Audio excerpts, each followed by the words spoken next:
Some time ago, I actually attended a church gathering. Just want to see what these guys do. So it's like a Wednesday night, and the preacher speaks for like 5 minutes. He says whatever he says. And then the most interesting thing happens. He asks the crowd, so who's having a problem? Tell me about it. Some guy, I just lost my job. It's been tough. All right, everybody pray for Jeff. And everybody starts praying for Jeff. And somebody, I just got divorced. She took the house. You know, everybody pray for, and then this woman, I just got diagnosed with cancer. And everybody's praying for her. And then this guy in the corner says, he lost a job, talk to me afterwards. There's an opening in my company. And they start, you know. What brings them closer together was not that this guy is going to speak for hours and hours and they're going to sit there and listen.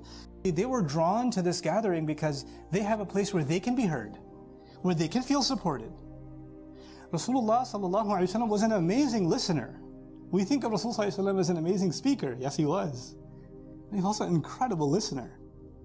A lot of times the people whose hearts you want to affect, you and I start thinking, if we just talk to them, they'll change.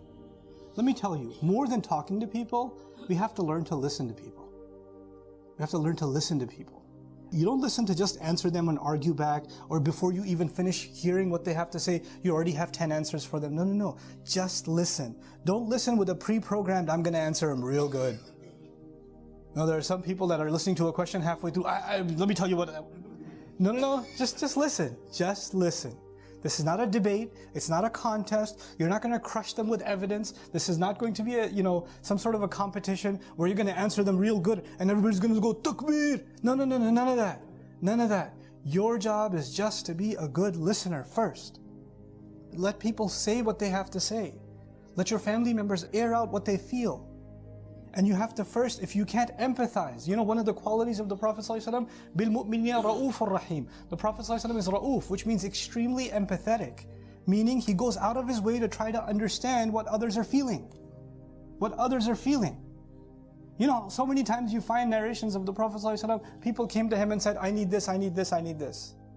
You don't find the Prophet ﷺ going directly to them and saying, you need to do this, you need to do this, you need to do this. They're coming to him and telling him their problem. This is the level of comfort that they have with Rasulullah sallallahu alaihi wasallam.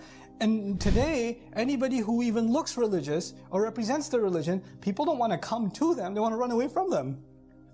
Oh, if I just go anywhere close, the lecture is going to start. I don't want to do that.